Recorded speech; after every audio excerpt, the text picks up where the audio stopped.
Hello, my name is Mark Stewart and I run Left and Right in Worcester.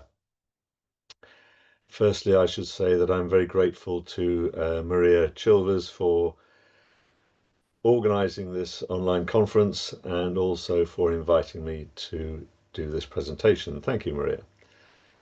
My presentation is an update to a certain degree on what I did back in 2023, but this one is going to be on left-handed scissors, grips, pencils and pens, CPD accredited training and the writing framework.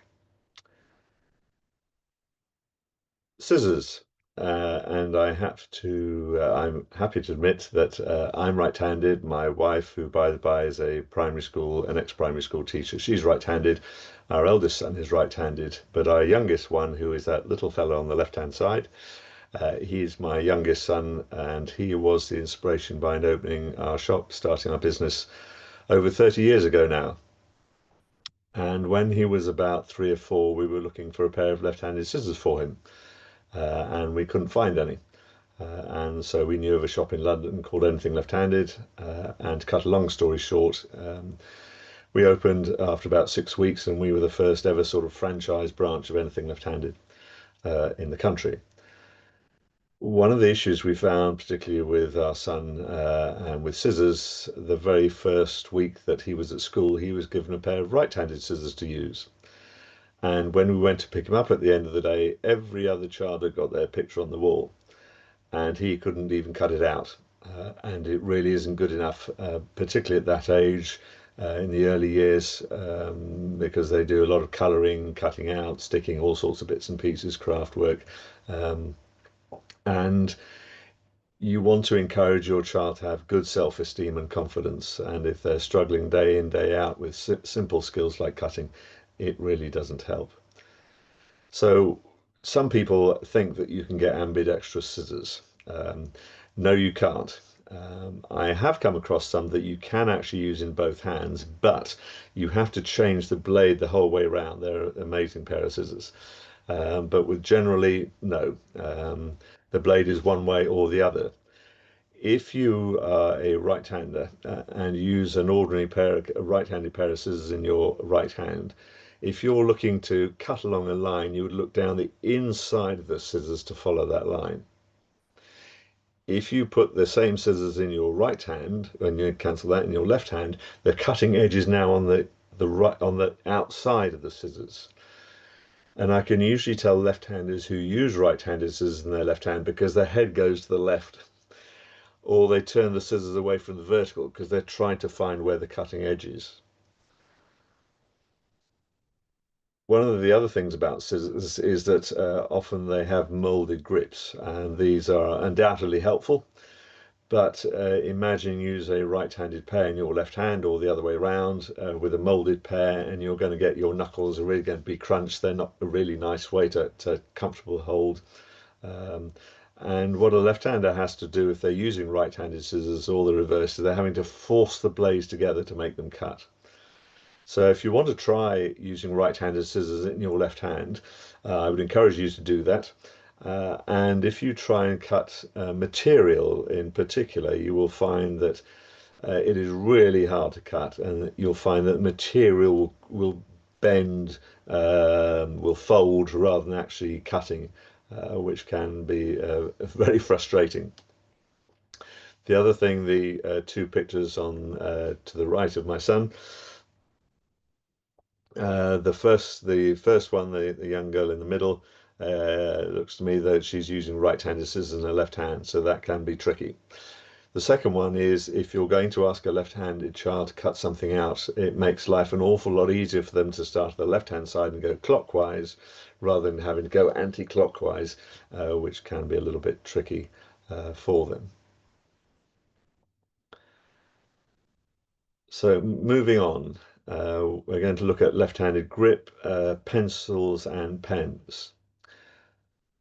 As right-handers, when we write, we can get away to a certain degree with a poor technique because we're always going away from the writing. We're pulling the pencil or pen rather than pushing it. The left-hander, on the other hand, comes from behind the writing. And you will have seen, I'm sure, in pictures or people you know who write with what is commonly known as a sort of hook style of writing, where the hand goes up and over the top. Not a good way to write because it can contort the wrist and can cause pain in the wrist and further up the arm and shoulders. So the grip on the left-hand side is a particularly good one. It's called a grotto grip. The reason I like it is because you can use it right or left-handed. In fact, I've got one here. Um, and once you get your fingers in place, it's what I would call a really secure grip. What it does also, it produces what is termed the dynamic tripod grip. So you can actually move it in and out and move it to form letters. Sadly, an awful lot of the children that I've seen over the years, including some adults as well, is that if you hold it in a really poor way, with a poor grip, you can't actually, you don't get that sort of dynamism, that ability to make the form the letters just with the fingers. So you end up having to move the whole arm to actually make the letter formation.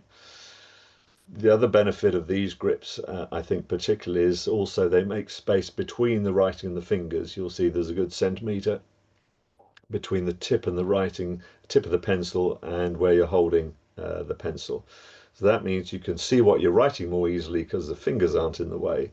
And also it keeps the fingers farther back from the writing, so there's less likelihood of you smudging, particularly if you're using a pen. I mean, some of the other issues, if you have a poor grip, you're covering over your writing. If you're trying to see what you've written, you've got to hold your hand up. If you're doing finger spacing, that can cause problems because you've got to put the right hand, then you've got to put the left hand over the right hand, and that can cause issues as well.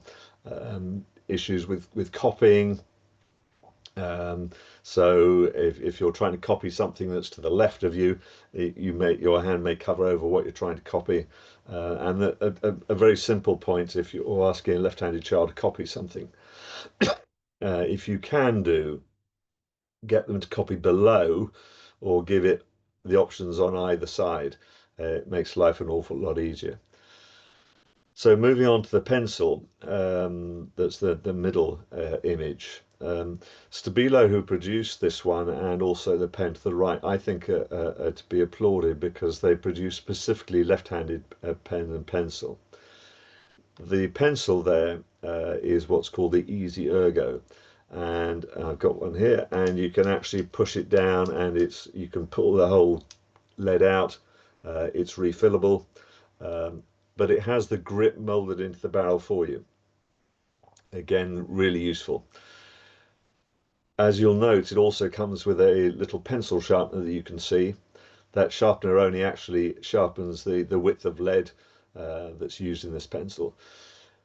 But if you haven't understood or don't appreciate why you can get left-handed pencil sharpeners, as right-handers, when we would sharpen a pencil, we hold the sharpener in our left hand and we do the turning with the right. This one is designed to hold in your right hand and you do the turning with the left, so it's a much more natural motion for the left-hander. The pen, again, specifically, this is ergonomically designed, so it sits really nicely in the V shape between the thumb and the forefinger. And you can see clearly on the diagram, on the image, and I've got it here, that the grip, again, molded into the barrel, really reinforcing a good grip. Anything that produces or reinforces a good grip is really helpful for the left-hander, particularly in the early years when they're starting off holding the pen or pencil.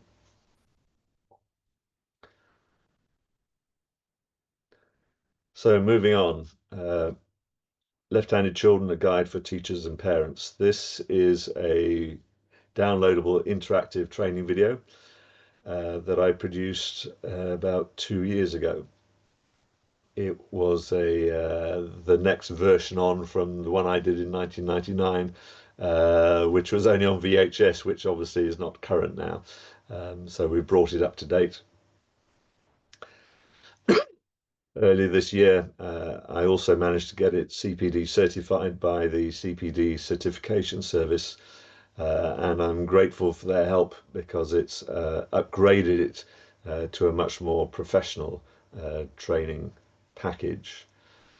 And this is the contents of the training package. Um, so there's before you begin, so you have instructions and how to make it work and what you're looking to do, a lesson plan which the CPD service suggested we have, and other bits and pieces as well. Um, so the run time for it is 35 minutes if you're watching it straight on from beginning to end. But we wanted it so that people in schools, for example, who are doing the CPD could stop it at various points if they so wished at the various section before you go on to one section to the other. So, for example, also there are some laterality tests which are rather fun uh, to try and find out which hand, which eye, which foot dominant you may be. And you may want to stop that and have a little chat about you with each other about the particular test that you're doing. So it's very much down to the person who's running it as to how quickly they will do it or where they want to stop or start. I would suggest probably you could do it without too much stopping in about an hour and a quarter, something in that sort of region. As you can see, it covers quite a wide variety of areas, and certainly we focus on handwriting, which, as I've said, is quite an area of potential difficulty for left-handers, particularly children. So here is a trailer of the video, he says, hopefully.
Okay, so I hope you found that of interest.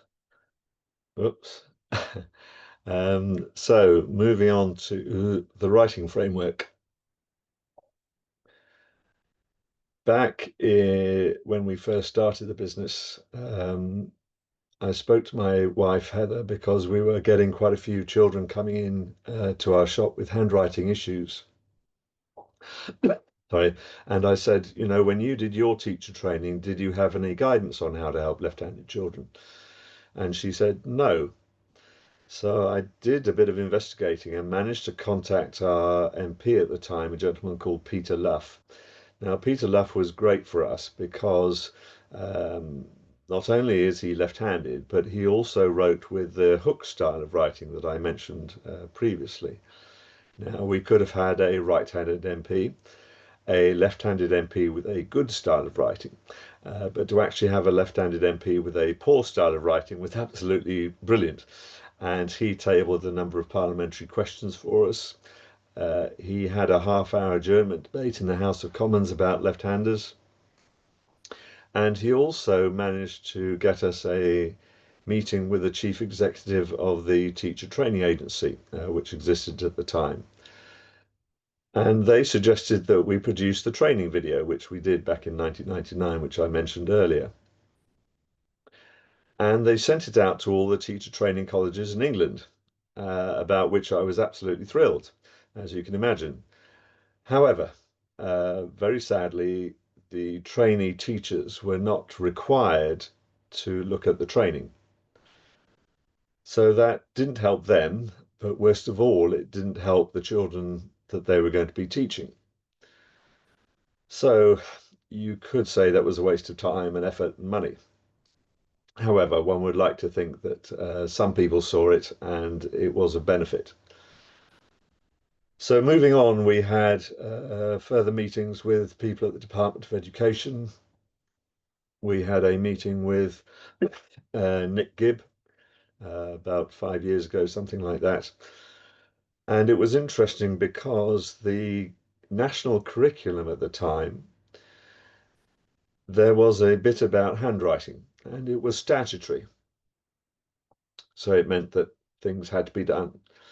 Underneath that, it said that left-handers should have appropriate guidance, and that was non-statutory. So it was though that the left-handers was a sort of afterthought. Um, I did point out that the word should ought to have been must, in my opinion, to Nick Gibb, but he said, well, the word should does have some impetus, and I couldn't disagree with that, sadly. So nothing really happened. Then about 2 years ago, after the literacy strategy was produced, the DFE looked at producing a writing framework. And myself and one of my colleagues had input into this writing framework. There are various edits that came back and forwards, and I put in everything that I felt should be in there. This was published then in on the 8th of July this year, and I was very pleased, let's put it that way. There has been real progress. Sadly, not everything that I wanted has been included in it. There was, for example, a bit on letter formation. What they didn't do, though, was put in specific letter formation for the left-hander. If you think about it as right-handers, when we cross the T, for example, or we do capital letter crossings in the E, the H, the F, the G, the T, we pull the pencil or pen from left to right. For the left-hander, it's much more natural and easier for them to go right to left. So I contacted the people I've been dealing with at the DFE, and interestingly, the leader of the group who are looking at the writing framework is actually left-handed herself. Um, and once I put down my reasons, said why it should be included, she sent me a sentence saying that letter formation, the crossing strokes are fine for the left hand to do it from right to left. So that should be in the next version of the writing framework whenever that is published. So that's a bit of success further on from the initial publication. There's one further section that I'm not still happy with, and I think it's on page 100 of the writing framework, which you can look up if you Google the writing framework from the DFE, you'll be able to find it on there online. There are a couple of images that are basically a mirror image of the right-hander for the left. Now, the way they've done it, one particular one, they've shown it so that if you look at the tip of the hand, the top of the hand, if the pen or pencil is below that line, then the hand is bound to go over what you're writing. I have spoken to the lady, and she is not prepared to change it at the moment. But in my opinion, it's poor modelling, frankly. It's all very well having the correct instruction, but if you're then modelling it incorrectly, it really doesn't help. Sorry about that. So there's still work to be done. The other thing that is really important and critical from my perspective is that there is correct, proper, appropriate training for the trainee teachers and also current teachers.